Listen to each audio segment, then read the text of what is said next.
नमस्कार। स्वागत स्वागत आपका सोच के स्वर में। मैं सुभाष शर्मा। आशा है आप इलेक्शन की भाग दौड़ और इतनी मेहनत के बाद कुछ सुस्ता पाए होंगे। बहुत ही अच्छा परिणाम हम अपने सामने ले आए हैं। मैं आप सबको बधाई देता हूँ, ख़ासकर अपने हिंदू भाई बहनों को जिन्होंने मतदान के दिन छुट्टी मनाई, जश्न मनाया, आराम किया, ये सोच के क्या फ़र्क पड़ता है मेरे वोट देने से। ये सच है, इस देश में मध्यम वर्ग एक ऐसा वर्ग है जिसकी कोई सुनवाई नहीं है। कोई भी सरकार में आए, ये बैठें कि वो बैठें, मुझे कुछ मिलने वाला नहीं।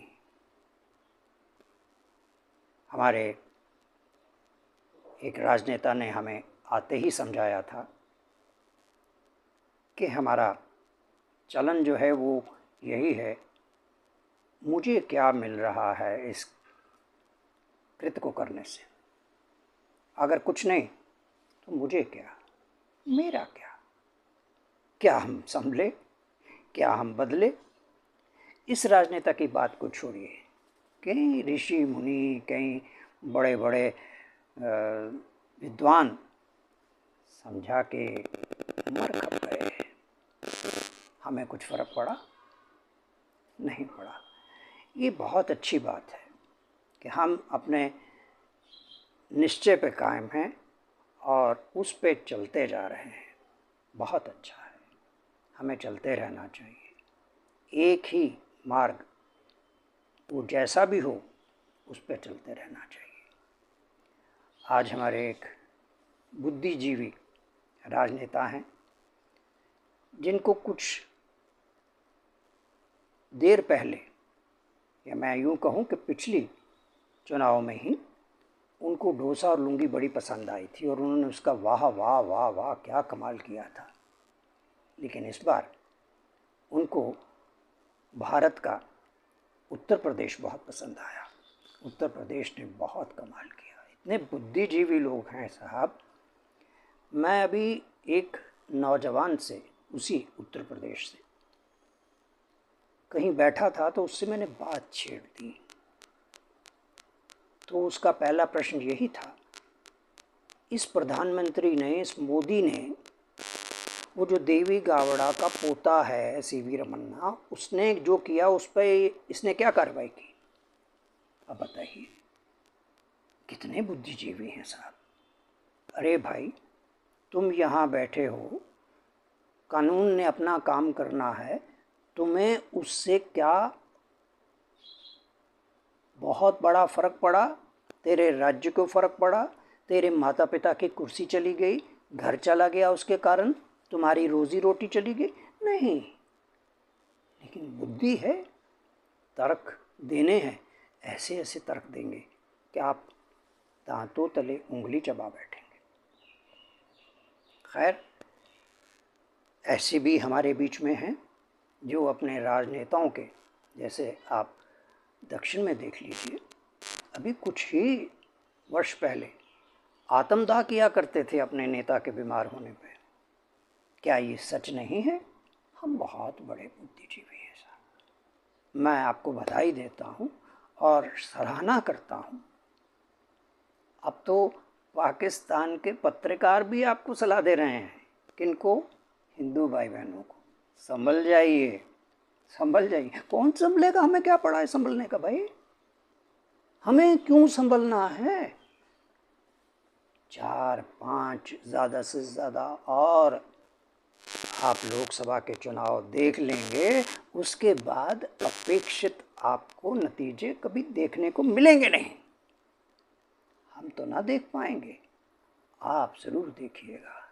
जो नौजवान हैं आज के, जिनकी बुद्धि इतनी विकसित हो गई है कि वो कहते हैं राम ने क्या देना है हमें। चलिए अब सतयुग की तरफ चलते हैं। आपने सुना तो होगा, असुर हुआ करते थे। असुर साहब वो कैसे थे? काल्पनिक तो हम हो सकते हैं ना।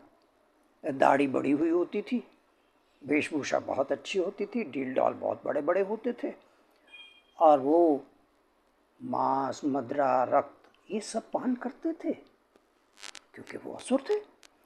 आज भी अब आप उनको जोड़िए, कोई हलाल करके जानवरों को खाता है, पीता है, शायद खून भी पीता होगा, और आपका खून भी कल को कोई मार के पिए, इसमें कोई आश्चर्य की बात नहीं होगी। हम जो कर रहे हैं क्या वो इंसानियत के दायरे में रहता है? बहुत अच्छा कार्य कर रहे हैं, इतने षड्यंत्रकारी हैं हम लोग कि हमारा तो कोई जवाब नहीं। मैं आपको यही आग्रह करूंगा, अपने षड्यंत्रों को जारी रखिए जब तक आप जिंदा हैं। जब आप चले जाएंगे, आपकी पीढ़ियां बहुत बैठे हैं पीछे षड्यंत्रकारी, वो करते रहेंगे। हमारा धर्म यही कहता है, एक दूसरे के जीवन को जितना नारकीय बनाया जाए, जितना कठिन किया जाए, वो करिए। बहुत अच्छी बात है। अब आप देखिए कि राम तो थे, राम, उनके वंशज कौन हैं वो मालूम नहीं, लेकिन रावण भी था ना। तो रावण में विशेष गुण क्या था कि उसने इतना कुछ अर्जित कर लिया था, और वो अहम से और भरा पड़ा था क्योंकि उसके पास सब कुछ था। कला कौशल, युद्ध कला, अपना जितना आप धन कहिए वो सब, और बल। और उससे क्या हुआ कि वो पंडित होते हुए, विद्वान होते हुए भी क्या हुआ, अहंकार से भर गया। तो आज जो है, क्या उसके वंशज हमारे में नहीं है? आज किसी मनुष्य को आप देख लीजिए, चलिए यूपी का ही उदाहरण लेते हैं। मैं आपको दावे से कहता हूँ, यहाँ बैठ के जाइए किसी यूपी वाले से आप बात करिए 2 मिनट के लिए, और 2 मिनट में आप उसे एक टेढ़ा या सत्य वचन कह दीजिए, देखिए आपको क्या मिलता है। आपको उसका नतीजा क्या मिलता है वो अब देखिए। बिहार, कोई भी किसी भी राज्य में देखा जाए तो पूरा भारत में मनुष्य ऐसा ही है। आप उनकी हाँ में हाँ मिलाइए, वो जो कह रहे हैं उसको सत्य वचन कहिए। तो हमारी लड़ाई जो है आज के युग में, वो दरअसल सत्य को असत्य में परिवर्तन करने की है। आप देख ही रहे हैं, कितने हैं आपके आगे पीछे। रावण अहंकारी, और वो क्या क्या असत्य वचन, जो आप खुद अपने कमरे में बैठ के भी जानते हैं कि ये असत्य बोल रहा है, लेकिन वो बोल रहा है, वो आपको भ्रमित कर रहा है और आप भ्रमित हो रहे हैं, आप प्रसन्न हैं उससे।